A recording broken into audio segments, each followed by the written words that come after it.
السلام عليكم، كنتمنى تكونوا بخير وانتم كتشوفوا هذا الفيديو. مرحبا بكم في القناه ديالي. كما كتشوفوا اليوم ان شاء الله ديال التنظيف، واحد التنظيف اللي عميق بزاف البنات ومكونات اللي متوفره، ما يمكنش ما تكونش عندك هاد المكونات. كما كتشوفي ان شاء الله نشارك معاك واحد الطريقه ديال الحكان اولا الغسيل ديال البوطه ديال الطياب. كما كتشوفوا ان شاء الله نشارك معكم كيف كانت من قبل وكيف ولات، والمكونات اللي ضروري تكون عندك وما تخطاكيش بعيدا عن البرودوي شيميك. الناس اللي كيتفاداو عندهم الحساسيه، بزاف ديال الناس كيبغيو يديروا هذا التنظيف العميق، ولكن ديك المنتوجات اللي كتكون مصنعه اولا منتوجات ديال التنظيف فكيكون عندهم ضيق تنفس منها اولا حساسيه منها، فكيبغيو يتفاداوها وكيبغيو منتوجات اللي تكون طبيعيه وعاديه اللي ما تاثرش على الجهاز التنفسي ديالهم.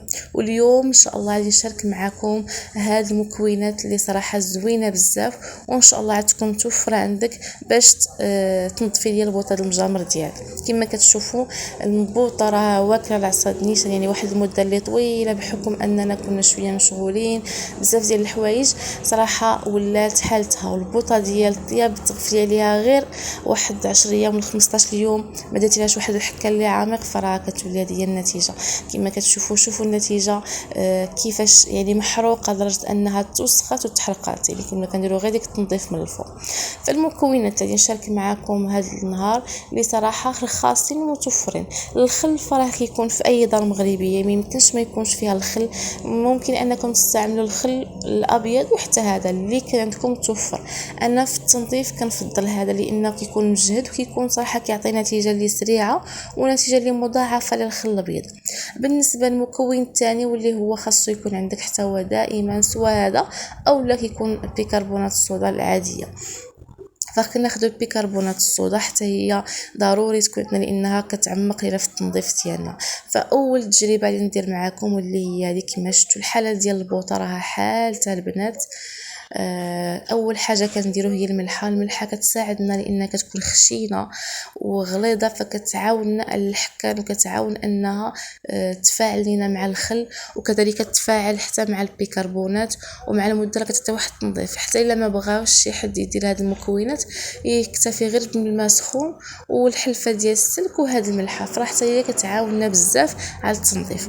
فعلى بركه الله كما كتشوفوا اول حاجه كندير اول خطوه واللي هي كنديرها الملحه والبيكربونات، وكنكون ديجا مغليه الماء سخون. ضروري يكون مغلي مزيان البنات لانه هو اللي كينوض لنا ديك القشور، لان كما كتشوفوا هنايا راه حروق اللي صعيبه ماشي وسخ، راه حروق.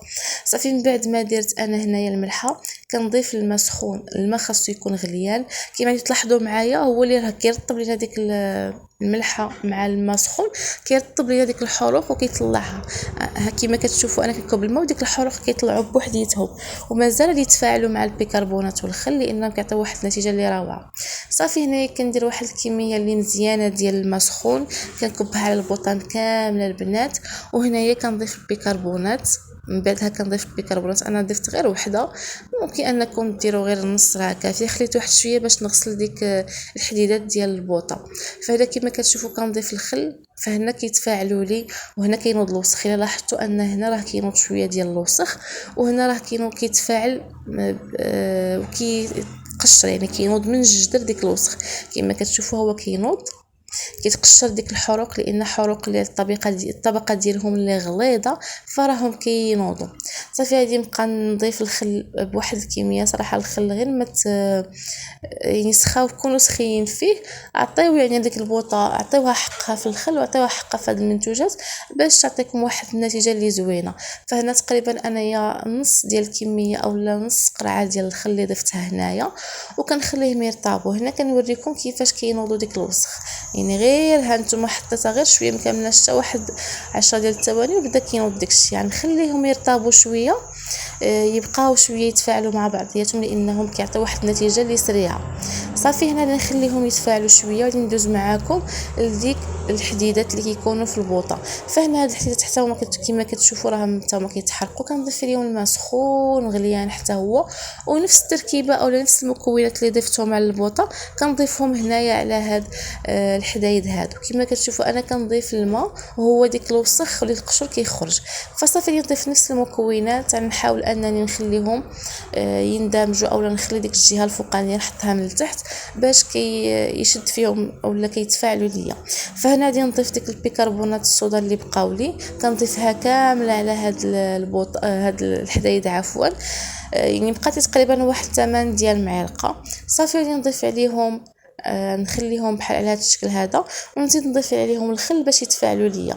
فهنا كما كتشوفوا حتى هما كيتفاعلوا، غادي تبقى تنوض ليا ديك القشره كما كتشوفوا بوحديتها، كتنوض ديك القشره بلا ما تحكي بلا ما تدعكي بلا ما تقتلي راسك، لان هذا الشيء خاصو غير شويه ديال واحد الحل بسيط.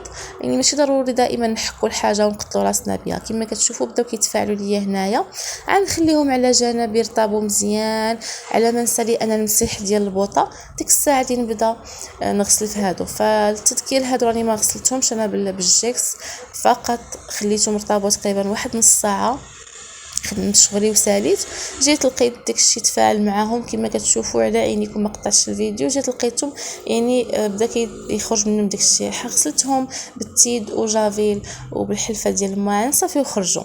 كما كتشوفوا هنا ما دازت تقريبا واحد 10 دقائق. غادي نجيب واحد السلك. الناس اللي يقولوا لي ديري السلك وانت كتقولي، كما كتشوفوا هنا راه السلك غير كيعاوني باش تنوض ديك القشره الفوقانيه. انا كنحك وهي كتنوض بوحديتها. البنات راه كما كتشوفوا كتفاعل دغيا دغيا. خليوها ترطب واحد المده اللي خليوها نص ساعه، ومره ضيفوا لها شويه ديال البيكربونات والماء سخون، ولي تشوفوها تبقى تنوض ديك القشره. هنا انا كندوز عليها كتنوض بوحديتها. فراه هاد المكونات الصراحه راه خطيره. والتذكير فقط الا كان عندكم حتى الحامض عادي حتى هو ديروه، لان حتى الحامض راه زوين البنات كيعطي واحد التفاعل اللي كبير.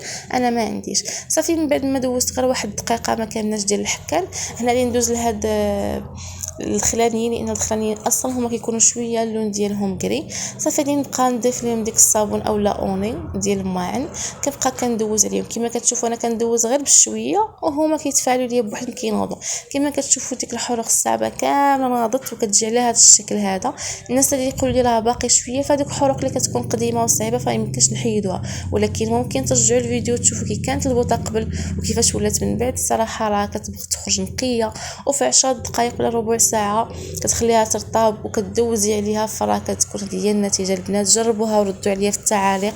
الناس اللي جربوها ردوا عليا في التعاليق وقولوا لنا كيفاش كانت التجربه ديالكم مع هاد التركيبه هذه. فكنتمنى الفيديو ينال الاعجاب ديالكم، ما تبخلوش عليا بالتعاليق ديالكم، وكذلك الا بغيتوني نشارك معكم شي وصفه اولا شي منتوج جديد فخليوها لي في التعاليق ان شاء الله. والحلقه القادمه علاش لا ما نشاركوش معكم. شكرا لكم، ما تنساونيش باللايكات ديالكم، وكذلك اشتركوا في القناه وفعلوا زر الجرس باش يوصلكم اي جديد.